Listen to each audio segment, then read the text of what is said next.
আসসালামু আলাইকুম ইউটিউবের সকল বন্ধুরা, আপনারা আশা করি ভালো আছেন। লন্ডন বিকাল মানে একটা খাওয়া যাইত নাই, যেমন টু বোরিং, বাড়া না গেলে ভালো লাগে না। আর উইন্টারও দিন থাকে বাড়তি, রাত থাকে লম্বা। বিকালে অভ্যাস বাড়ইয়া আইটিয়া এর লাগি আটাত গেলাম গি আখটা দেখি একটা গার্ডেনের ভিতরে হামাইয়া দেখি যে তো লাই গাছ লাই আর লাই, দেখতে দেখতে সহ্য হয়েছে না। আস্তা গার্ডেন ঘুরলাম, ঘুরা দেখি পাখা লাই গাছ, জানি না খেয়ে রয়েছেন। লাই ফাতা তোলাত লাগিয়া জানে চাইলেছে মাছের চাটনি দি লাই শাক খাইতাম। লাই শাক খাইছি না মনে হয় 1 বছরের মাঝে।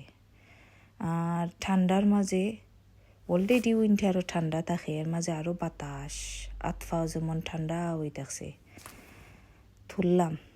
থুল্লা গরো আনছি, আইনা সুন্দর করে একদিন ধরে দইয়া আস্তা গাছের জোর ইথারে খাইটা ফেলাইয়া সুন্দর করে বাইসা একটা খেতার মাঝে থইরাম। ক্যালেন্ডারও একটা করে বাসা লাগে, কারণ অনেক সময় ফুকচুক থাকে। এরপর সিঙ্কনি আহিবার ফালাইরাম, পানি দিয়ে ফেলাইয়া দইরাম সুন্দর করি, কারণ বালা টিকে না দইলে তার মাঝে বালু থাকে, আর বালু থাকলে তা খাওয়া যায় না। সুন্দর করে পানি দিয়ে দইরাম, অত গরমও নাই অত ঠান্ডাও নাই, ওয়ার্ম পানি দিয়ে দইরাম। লগে 1 চিমটি লবণ দিছি, লবণ দিলে শুনছি ফুকজুক থাকলে মরি যায়। লবণ দিয়ে দইয়া সুন্দর করে ক্যালেন্ডারের মাঝে থইয়া একদিন ধরে হিবার আরও বালা করে দইয়া সুন্দর করে বাচ্চা দা একটা লইয়া দা দিয়ে খাইতে সুন্দর করে হাক যে লাফলদাম ফইলা সুন্দর করে একটা বাটির মাঝে থইয়া আমার ফলা শেষ হয়ে গেলে, অ্যাকচুয়ালি ফলও যায় না এদেশও, ফললে আঙ্গুলত বিষ করে, কিন্তু কি তা করমু জানে চাইছে খাওয়া তো লাগবো।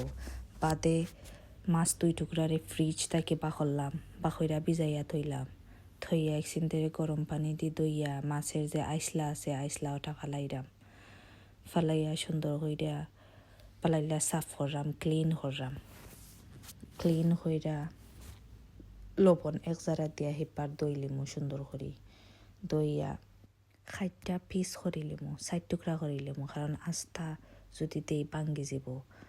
তে পিস কইরা আর থুরা লবণ দিমু, ওঠার মাঝে লবণ দিয়া সুন্দর কইরা মাখাইয়া থুরা হলুদ পাউডার দিলে কালার সুন্দর হইব, আর নাইলে এমনি সাদা হয়ে যাব, দেখতে ভালো লাগতো নাই। হলুদ পাউডার দিয়ে মাখাইয়া এর মাঝে ফানের মাঝে তেল ছাড়ছি, তেল অলরেডি গরম হয়ে গেছে, তেলের মাঝে ছাড়িয়ে দেবো বিরান করার লাগি, ফ্রাই করার লাগি। আর স্লো আগুন দিতে হইবা, যাতে মাছ জ্বলে না, উল্টাইয়া পাল্টাইয়া দিলে সুন্দর কালার থাকে। অত ফ্রাই হইতো না, অত রোস্ট হইতো না, বেশি রোস্ট হয়ে গেলে আবার কিন্তু মাছরে চাটনি খাওয়া যায় না, চিরা যায় না। তে আস্তে আস্তে মাছরে উল্টাইয়া আমরা তুলে লিছি। বেশি রোস্ট করলে মতে না আবারও হইরাম, চাটনি মজা হইতো না, এর মাঝে কালারও সুন্দর হইতো নাই, জ্বলি যাব। সো প্লেটের মাঝে আমরা আস্তে আস্তে তুলি লিরাম, যাতে বাংতো না হইরা সুন্দর হইরা তুললা একটা সাইডে তো রাখলাম। বাদে ফানের মাঝে যতক্ষণ তেল আছে অক্সিন তো মরিচ 4টা দিয়া থুরা 1 জারা লবণ দিয়া আর উল্টাইয়া পাল্টাইয়া লাড়ে লিলাম। মরিচ ছাড়া কিন্তু শুকনা মরিচ ছাড়া চাটনি মজা হয় না, আর সুন্দরও লাগে না। কাঁচা মরিচ দিয়ে করা যায়, বাট শুকনা মরিচ দিলে মজা হয়, আলাদা একটা টেস্ট হয়। বাদে আমি আলাদা একটা প্লেটও তো রাখছি, মরিচ 1 প্লেটও মাছ 1 প্লেটও তোরা ধনিয়া পাতা। এর বাদে মাছটারে সুন্দর করে বাছরাম, যাতে কোনো গোসা খাটা থাকে না। গোসা খাটা থাকলে আবার চাটনি খাইলে গলাত লাগি যাব, আখটি যাব। আমি চাই না গলাত আখটিয়া আরও ডাক্তারও যাওয়া লাগে আর পয়সা লাগে।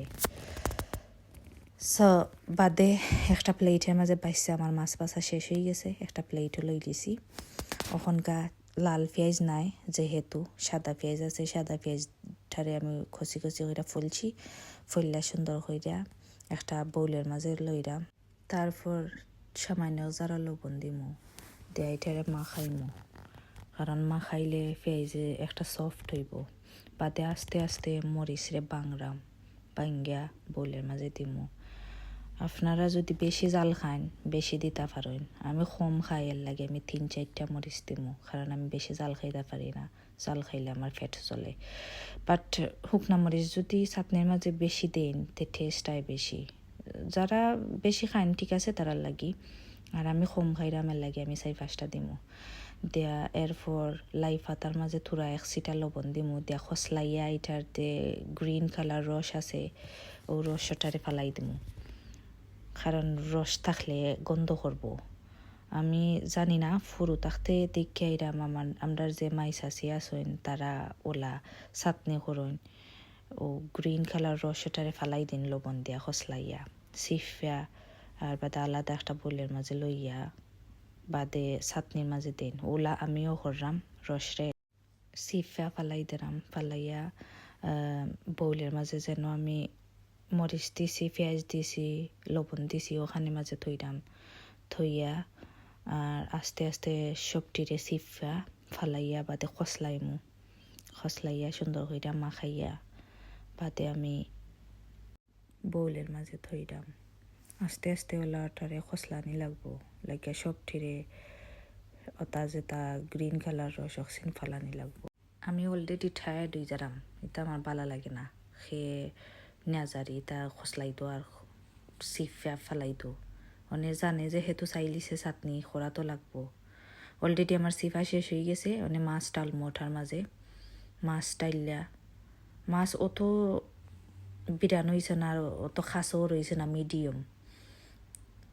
অনেক বউলের মাঝে মাছ ওটারে আস্তে আস্তে ডাইলা সকল টিরে ওলাখান থইমু বউলো থইয়া আর সুন্দর হইয়া এবার মাখাইয়া দেখি কিলা হয়েছে। গার্ডেনও গেছিলাম কিন্তু ডান্ডিলায়নের পাতা আনার লাগি, শুনছি ডান্ডিলায়নের পাতা চুলও রস কইরা দিলে চুলের গুড়ি মজবুত হয়, চুল পরা বন হয়, চুল লম্বা হয়।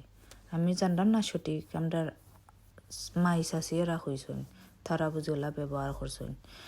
আর ডান্ডিলায়নের পাতা আনাত গিয়া লাই পাতা দিকিয়া জানে আর মানছে না, ডান্ডিলায়নের পাতা আনতাম। লাই পাতা দিকিয়া জিফরা থাকছে ফানি হই চাটনি করে খাই মনে, কিন্তু চাটনি করতে গিয়া দেখা যায় যে সময় লাগে, যে টাইম লাগে। অলরেডি আমার চাটনি হয়ে গেছে, দেখতে পারে আপনারা। আমি 1 প্লেট ভাত লইয়া লগে একটা মরিচও লইছি, দেখি টেস্ট করিয়া নিজের চাটনি নিজের গেছে কি লাগান হয়েছে। যদি নিজের গেছে ভালো লাগে তে আপনারা দেখুন মজা হয়েছে, আর যদি ভালো লাগে না তে তো আর কিতা করবাই, কিচ্ছু করার নাই।